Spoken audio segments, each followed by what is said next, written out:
Film की पौराणिक कथाओं में कहा गया है कि हस्तर समृद्धि की देवी की पहली संतान है और जो एक देवता है जिसे दंडित किया गया था क्योंकि उसने लालच का रास्ता चुना था। अब मिथक ये है कि हस्तर ने देवी का सोना और भोजन दोनों चुराने की कोशिश की थी, जबकि उसने सोने को तो चुरा लिया था और जब भोजन को चुराने चलता है तो देवताओं ने उस पर हमला कर दिया। पर समृद्धि की देवी ने उसे बचा लिया, लेकिन उसे हमेशा के लिए गर्भ में ही रहना पड़ा, जो उसकी सजा थी, जिसकी वजह से वो हमेशा भूखा रहता है। सरकार नाम का एक व्यक्ति जो तुम्बाड़ में एक विशाल किले का मालिक है, वो दशकों से उस छिपे हुए खजाने को खोज रहा है जो अभी तक उसे नहीं मिला। ये वही खजाना है जिसे हस्तर ने चुराया था।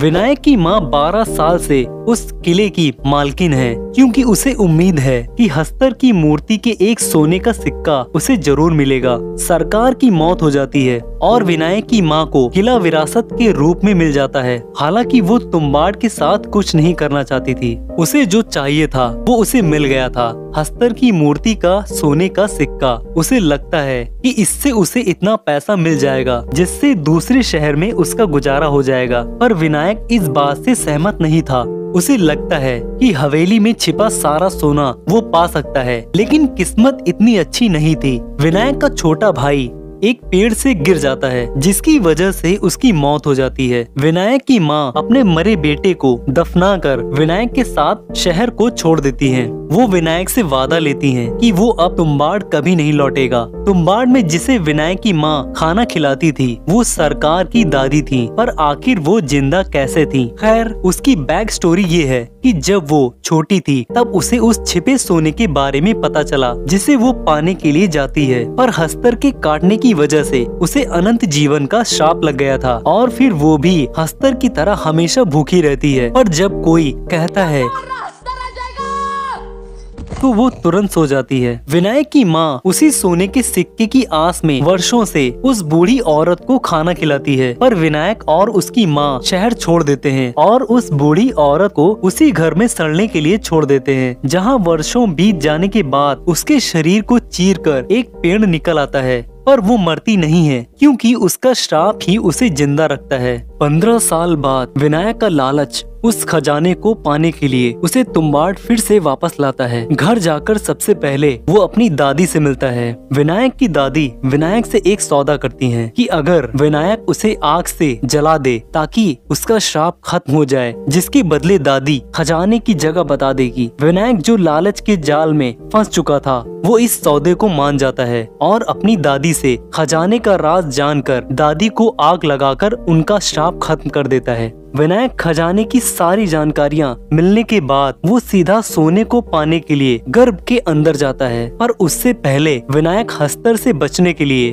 सबसे पहले गर्भ के अंदर जाने से पहले आटे की एक गुड़िया बनाता है और फिर अंदर जाकर सुरक्षा का एक गोला बनाता है जो आटे का होता है। क्योंकि हस्तर अन्न से डरता है, इसलिए विनायक उस गुड़िया को हस्तर के पास फेंक कर उसकी थैली के सोने के सिक्कों को वो उठा लेता है और फिर उस आटे की गुड़िया के खत्म होने से पहले वो गर्भ से बाहर निकल आता है। विनायक वर्षों तक हस्तर का सोना चुराकर अमीर बन जाता है। चुराए गए सोने के सिक्कों को वो राघव नाम के एक आदमी को बेचता है, जो एक अफीम डीलर और साहूकार है, जिसका विनायक कर्जदार था। विनायक अपना सारा कर्ज उतार देता है और वर्षों तक हस्तर का सोना चुराकर अमीर बन जाता है। समय के साथ विनायक अमीर हो जाता है, पर इसके विपरीत राघव का समय खराब चलने लगता है। राघव को अफीम का परमिट पाने के लिए पैसों की बहुत ज्यादा जरूरत थी, पर जब राघव को ये पता चल जाता है कि विनायक तुम्बाड़ से ये सारा सोना लाता है, तो वो एक चाल चलता है। वो अपनी विधवा बहू का इस्तेमाल विनायक को तुम्बाड़ से दूर रखने के लिए करता है और इसी बीच राघव तुम्बाड़ जाने और खजाने को चुराने का प्लान बनाता है। पर उसकी खराब किस्मत उसकी बहू विनायक को राघव का प्लान बता देती है, तो विनायक तुरंत तुम्बाड़ जाकर गर्भ के अंदर गर्भ के आधार पर एक बैग में आटे की गुड़िया को रखकर राघव के लिए एक जाल बिछाता है। राघव हस्तर के बारे में कुछ नहीं जानता था और जब वो कुएं के अंदर जाकर गर्भ में पहुंचता है और जब राघव आटे की गुड़िया को निकालने निकालने के लिए अपना थैला खोलता है तो वो हस्तर का शिकार हो जाता है और हस्तर राघव को एक झटके में गर्भ की दीवार में मिला देता है। विनायक जो चाहता था वो हो गया। वो राघव को मारना चाहता था क्योंकि उस खजाने का राज वो जान चुका था। तुम्बाड़ की यात्रा एक बार विनायक का बेटा पांडुरंग भी करता है। विनायक भी अब धीरे धीरे बूढ़ा हो रहा था, इसलिए वो अपने बेटे को ट्रेनिंग देता है ताकि उसके बाद सोने को पांडुरंग ला सके। और फिर एक दिन विनायक अपने बेटे पांडुरंग को तुम्बाड़ लेकर जाता है, जहाँ उसे विधि सिखाता है कि कैसे गर्भ में जाकर वहाँ हस्तर से बचकर गर्भ से बाहर कैसे निकलते हैं। पर पांडुरंग चुपके से एक आटे की गुड़िया को गर्भ के अंदर लाता है, जिसके कारण उसकी जान खतरे में पड़ जाती है। पर हस्तर के हमले से बचकर दोनों गर्भ से बाहर निकल आते हैं। पर विनायक पांडुरंग को बहुत मारता है। पर जब पांडुरंग विनायक को सोने का सिक्का दिखाता है तो उसका गुस्सा शांत हो जाता है और पांडुरंग को इनाम में एक सोने का सिक्का देता है। पर पांडुरंग उस सोने के सिक्के को बेचकर पैसा कमाने की सोचता है। राघव की विधवा बहू अब विनायक की रखैल बन चुकी थी। पांडुरंग को विनायक मतलब उसके पिता की रखैल बहुत पसंद आती है। पांडुरंग उसे सोने का सिक्का दिखाकर इतनी छोटी सी उम्र में उसके साथ फ्लर्ट करता है। अपनी रखैल के पास विनायक जब सोने का सिक्का पाता है तो वो फिर से पांडुरंग को बहुत मारता है। पर पांडुरंग फिर से अपने पिता को एक प्लान बताता है, जिससे विनायक का गुस्सा फिर से शांत हो जाता है। पांडुरंग विनायक को बताता है कि हम एक आटे की गुड़िया के बजाय कई सारी गुड़िया अगर लेकर जाएंगे तो हम एक बार में बहुत सारा सोना एक ही बार में चुरा सकते हैं। विनायक पांडुरंग के इस प्लान से बहुत खुश होता है और दोनों में इस बात को लेकर सुलह हो जाती है। तुम्बाड़ की अंतिम यात्रा में भारत देश ब्रिटिश शासन काल से सन 1947 में आजाद होने के बाद नवगठित भारत ने तुम्बाड़ को अपने कब्जे में ले लिया था। ये बात जब विनायक को पता चलती है तो वो भी तुम्बाड़ की अंतिम यात्रा करने का फैसला करता है। भले ही विनायक के पास जीवन भर के लिए पर्याप्त सोना हो, पर फिर भी वो पांडुरंग के बताए प्लान की मदद से आखिरी बार हस्तर की सिक्कों से भरी लंगोटी चुराना चाहता है। अब विनायक और उसका बेटा पांडुरंग दोनों अपने आप को आटे की कई सारी गुड़ियों से लैस करके गर्भ की अंतिम यात्रा के लिए अंदर जाते हैं। पर इस बार उनकी किस्मत बहुत खराब थी। उनकी योजना असफल हो जाती है। जब गर्भ के अंदर एक नहीं बल्कि कई हस्तर थे, हर गुड़िया के लिए एक हस्तर, मतलब यहाँ भी साफ हो जाता है कि अगर गुड़िया एक बनाई जाएगी तो गर्भ के अंदर एक ही हस्तर मिलेगा और अगर एक से ज्यादा गुड़िया बनेंगी तो हस्तर भी एक से ज्यादा होंगे। पर ये बात विनायक और उसके बेटे को नहीं पता थी। अपने बनाए गए आटे के घेरे की वजह से दोनों छोटे गोलार्ध के अंदर गर्भ में फंस जाते हैं।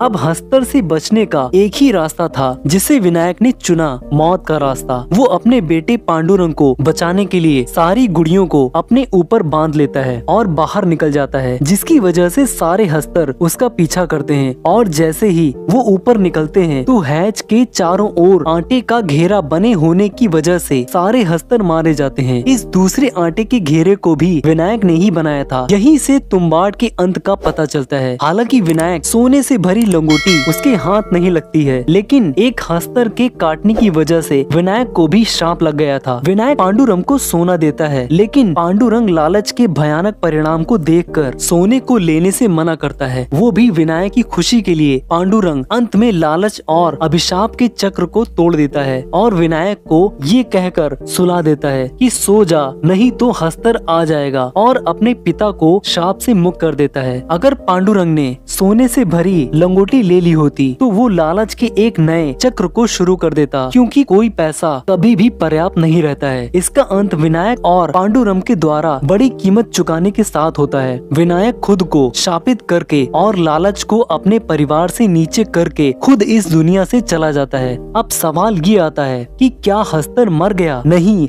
हस्तर बिल्कुल नहीं मरा। वो हमेशा गर्भ के अंदर सुरक्षित है, क्योंकि आटे की हर गुड़िया के लिए हस्तर की शारीरिक मूर्तियाँ उभरती दिखाई देती हैं। तो अगली बार जब कोई दूसरी गुड़िया के साथ जाएगा तो गर्भ के अंदर एक और हस्तर की उत्पत्ति होगी। जब तक इंसानों के दिलों में लालच है, हस्तर हमेशा जिंदा और सलामत रहेगा। Thank you for the watching. More interesting videos के लिए चैनल को सब्सक्राइब जरूर करें।